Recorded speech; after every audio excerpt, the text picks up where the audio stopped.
अरे वाह, बहुत अच्छे। बन गया मंदिर। हाँ माँ, और ये जो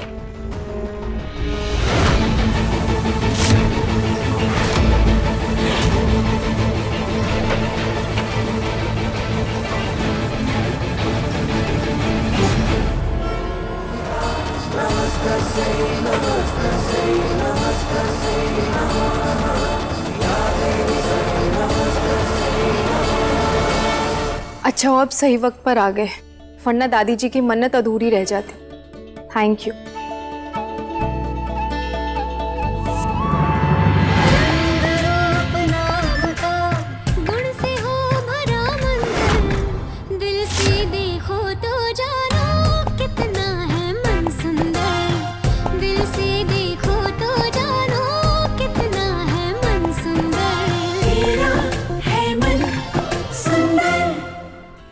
कैसा लगा आप सबको ये मंदिर? अच्छे से तो बना है ना?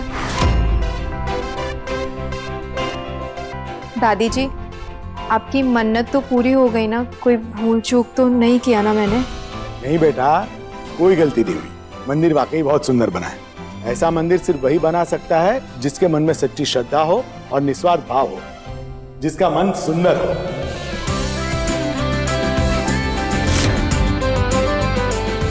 बिल्कुल पापा जी। वैसे रुचिता, वाकई में तुम बहुत टैलेंटेड हो। कितना सुंदर मंदिर बनाया है ना माँ? हाँ, पर अब इसी को लेकर तो नहीं बैठे रह सकते ना सारा दिन। रुचिता, जाकर मुंह हाथ धो लो, बहुत सारा काम पड़ा है घर में। जी माँ, मैं अभी चेंज करके आई। चलो बेटा, मैं आता हूँ।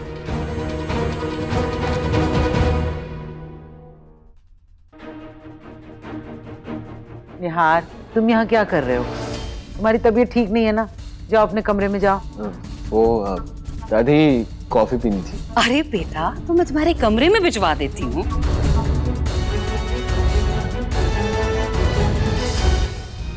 आपको नरेश जी को थोड़ा अच्छे से समझाना चाहिए था ना कि आप काम और रिश्तेदारी को अलग अलग रखना चाहते हैं। समझाया था उषा, लेकिन फिर भी वो नहीं माने।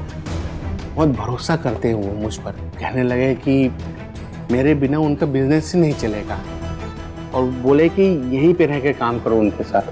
काफी कहने पर भी नहीं माने, और उनकी तबीयत भी तो पूरी तरह से ठीक नहीं हुई है। तो मैंने उनको ज्यादा स्ट्रेस देना ठीक नहीं समझा, इसीलिए हाँ कह दी। अब हाँ कह दी तो ठीक है, लेकिन आप इस बात का ख्याल रखिएगा कि आपके काम करने की वजह से रुचिता के ससुराल में कोई दिक्कत ना हो। अरे नहीं आएगी, तुम चिंता मत करो। पापा, आपकी ऑफिस वाली फाइल मिल नहीं रही है। पूरा कबर्ड देख लिया। अरे वो तो शादी से पहले रुचि ने रखी थी ना।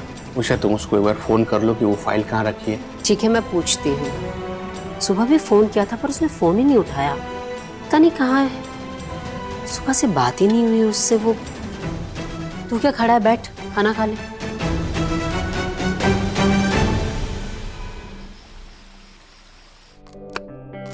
माँ, वो फाइल ना कैबिनेट के नीचे वाले कबर्ड में रखी है। हाँ बेटा, मिल गई मिल गई।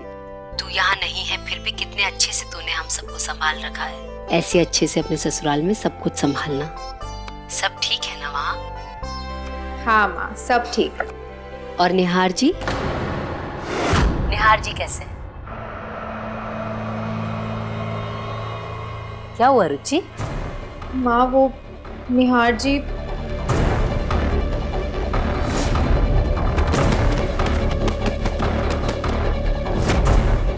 क्या?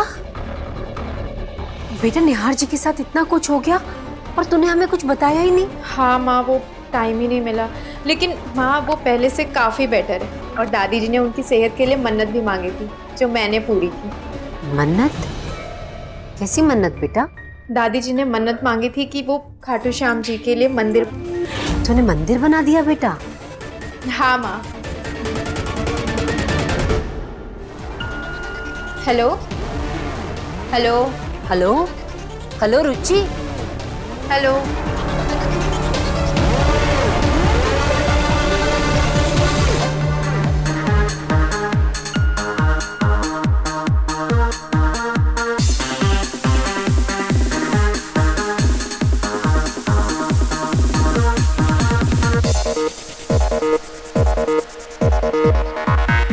नेटवर्क क्यों नहीं आ रहा? किचन में ना कभी कभी नेटवर्क नहीं आता है, सिर्फ मेरे फोन में ही नेटवर्क आता है। तो मेरे फोन से बात कर लो, ओके? नहीं भाभी, मैं बाद में बात कर लूंगी। It's okay. अरे इतनी बड़ी बात नहीं है, वैसे भी प्रियो पूरे दिन फोन में लगी रहती है, इसी बहाने अपना होमवर्क तो करेगी। रुको।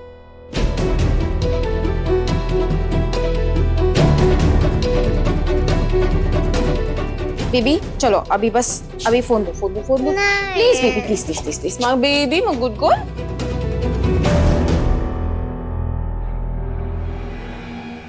ये लो, अब आराम से बात कर लो। थैंक यू सो मच भाभी।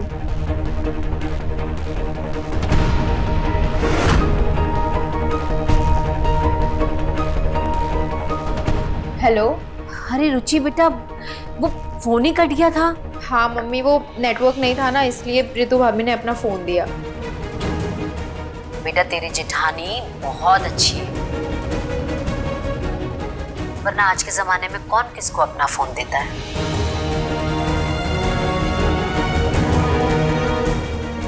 और सच कहूं रुचि, तो तेरे ससुराल में सब बहुत अच्छे हैं। मैं तो खाटू श्याम जी महाराज का लाख लाख शुक्र करती कि तेरे ससुराल में सब तुझे बेटी मानते हैं।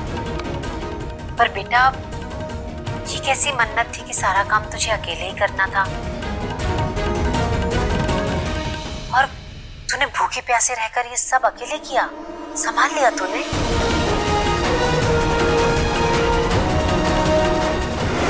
बस संभालना था तो संभाल लिया। इतना कठिन व्रत करके भूखे प्यासे रहकर तूने ये सब किया, यहाँ तो तू 1 घंटा भी भूखी नहीं रह पाती थी। बेटा तू ठीक तो है ना? तेरी तबीयत तो खराब नहीं हुई? और तूने अभी कुछ खाया कि नहीं? हाँ माँ, मैं ठीक हूँ, पर सबके साथ मैं खाऊंगी ना थोड़ी देर बाद। और आज भूखे प्यासे रहकर तूने सब कुछ कर लिया। आप ही तो कहते हैं ना कि एक घर की थाली में कितना नमक होना चाहिए, कितने मसाले, ये सिर्फ परिवार को पता होना चाहिए, बाहर वालों को नहीं। और यहाँ आपकी लाडली बहू नमक मसाले की मात्रा के साथ साथ पूरी विधि भी बता रही है। क्या सोचेंगे उसके घर वाले? यही कि हम उसे खाने पीने को नहीं देते, भूखा रखते हैं, इतना काम करवाते हैं।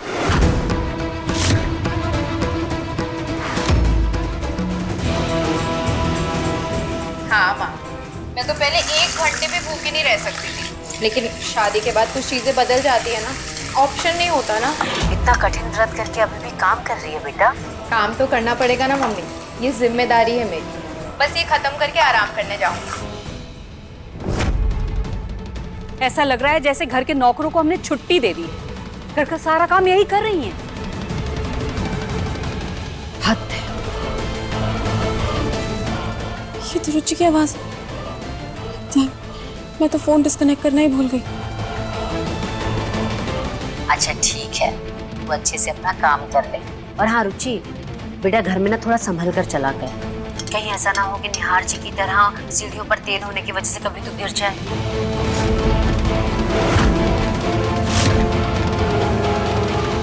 वैसे एक बात समझ नहीं आई बेटा, ये सीढ़ियों पर तेल आया कैसे?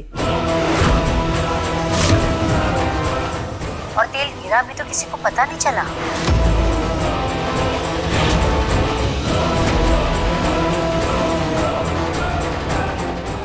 क्या बेहुदा बात है।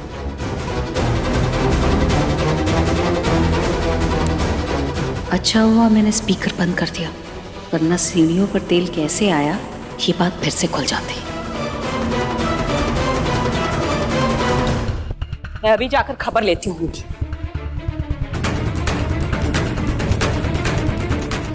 हाँ माँ, वो गलती से हो गया होगा किसी से।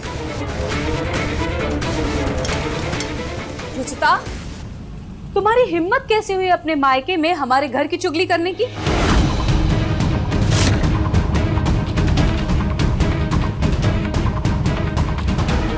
और उषा जी, आप, अगर आपको हमारे घर में इतनी दिलचस्पी है तो यहाँ आकर रहिए। आपको पता चल जाएगा कि हमारे घर में क्या हो रहा है, क्या नहीं। नहीं पूनम जी, मैं तो बस रुचि से बात कर रही थी। और बात ही तो करती हैं आप, हर आधे घंटे में रिपोर्ट चाहिए होती है आपको। पूनम जी आप गलत समझ रही है। उषा जी, कन्यादान के बाद बेटियां पराई हो जाती हैं और परायों की जिंदगी में इतना टांग नहीं अड़ाना चाहिए, नहीं तो उनकी गृहस्थी जलते देर नहीं लगती।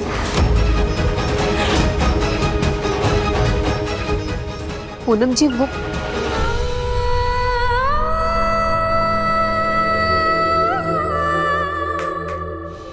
और तुम चलो मेरे साथ। आज तक हमारे परिवार में किसी ने ऐसा नहीं किया। तुम्हारी इतनी हिम्मत, तुम्हें ये सारी चीजें जाननी होंगी।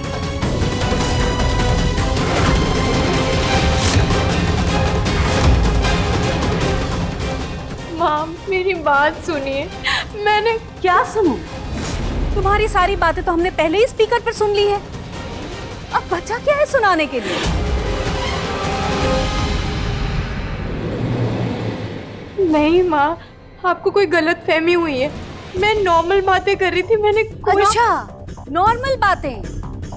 तो हमारे घर की मन्नत तुम्हारे लिए नॉर्मल हो गई। इस बात को तुम यूं ही कह गई अपनी माँ से। क्या सोच रहे होंगे तुम्हारे घर वाले कि हम तुम्हें कितना टॉर्चर करते हैं, तुम्हें खाने पीने को नहीं देते, तुम्हारी परवाह ही नहीं है इस घर में किसी को। हाँ माँ, आप कुछ कहें?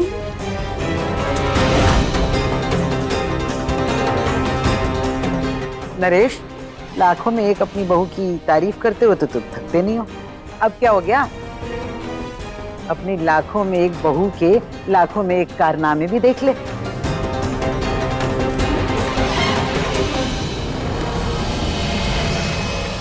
शोर कैसा था?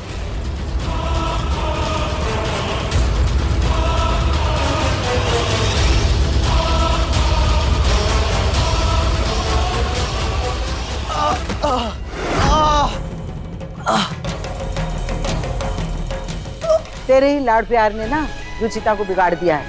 अपनी बेटी माना है ना इसे, लेकिन ये ना तो तुझे अपना पिता मानती है और ना हमें अपना परिवार।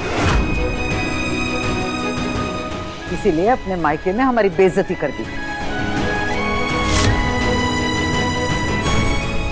दादी जी ऐसी कोई बात नहीं है। पापा जी प्लीज मेरा यकीन कीजिए। अरे बोलो ना प्लीज, हम सबको इसे बोलने का मौका देना चाहिए। नहीं तो कल जाके मायके में यही बोलने वाली है कि हम तो इसकी कोई बात ही नहीं सुनते। वो आप कैसी बातें कर रही हैं? आपको बहुत बड़ी गलतफहमी हुई है। पापा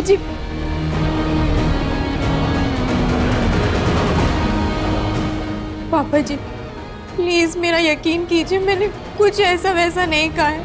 मैंने कुछ गलत नहीं किया है पापा जी। गलत तो तुमने किया है रुचिता।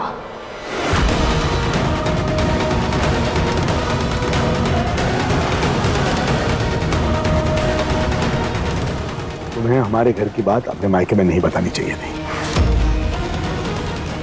जैसे हम तुम्हें कभी नहीं पूछते तुम्हारे मायके में क्या हो रहा है, वैसे तुम्हें भी कोई हक नहीं बनता है कि तुम अपने मायके में बताओ कि तुम्हारे ससुराल में क्या चल रहा है।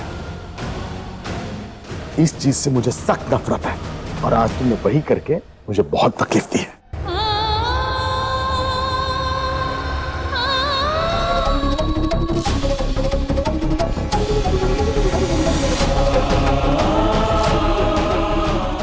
चलिए माँ।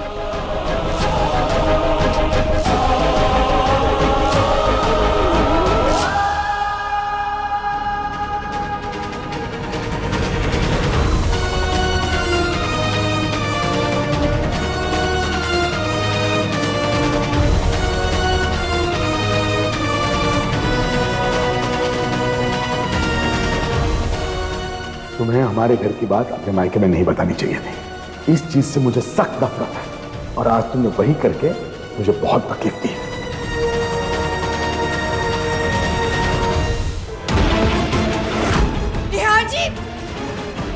निहार जी आप गिर कैसे गए? बाहर आवाज आ रही थी, देखने के लिए उठा तो बहुत जोर से चक्कर आ गए, गिर गए।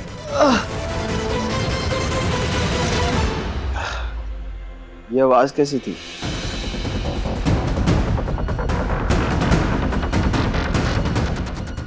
प्रिया उछल कूद कर रही थी ना, तो सब हंस रहे थे। उसी की आवाज आ रही थी।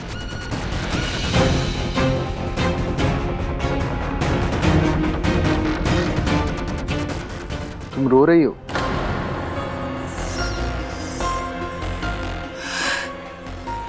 नहीं नहीं, वो सब इतना हंस रहे थे ना नीचे कि हंसते हंसते आंसू आ गए।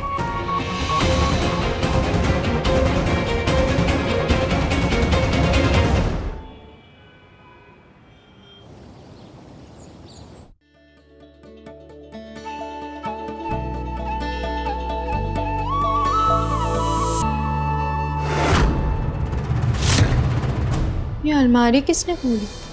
मैंने तो बंद किया था।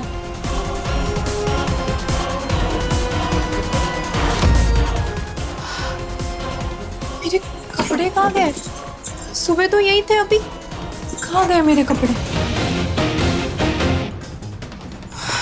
निहार जी, आपने मेरे कपड़े देखे हैं क्या? मम्मी की दी हुई साड़ियाँ एक भी नहीं है। कपड़े ही तो है, यही कहीं होंगे, मिल जाएंगे।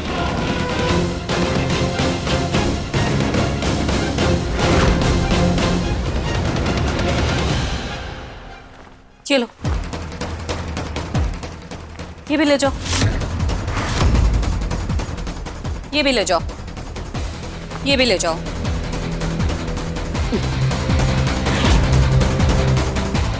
ले जाओ ये सब की सब साड़ियां, एक भी नहीं दिखनी चाहिए यहाँ पर। ये सारी की सारी साड़ियां ना तुम्हारी बीवी पर बहुत अच्छी लगेंगी, उन्हें दे देना। हमारे घर की बहू बेटियां नहीं पहनती ये सब। बिल्कुल, नाम के साथ साथ समाज में हमारी इज्जत और रुतबा भी है। बिल्कुल माँ जी, जो हमारी शख्सियत के साथ साथ हमारे कपड़ों में भी दिखना चाहिए। अब कुछ भी तो नहीं पहन सकते ना हम।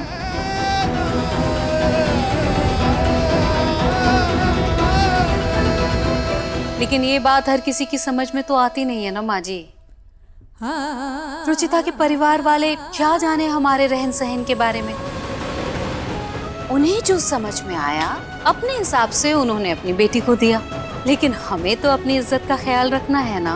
अब भाई उनके हिसाब से ये साड़ियाँ बहुत महंगी हैं, लेकिन हमारे घर की बहू अगर ऐसे कपड़े पहन के घर से बाहर जाएगी तो लोग तो चार बातें बनाएंगे ही। इसलिए बेहतर है कि ये सारे कपड़े यहाँ से हटा दिए जाएं। हाँ, और रुचिता को हम अपने यहाँ से चढ़ाई हुई साड़ियाँ पहनने को बोल देंगे। दीपक, ये सारे के सारे कपड़े लेकर जाना। जी मैडम जी। जी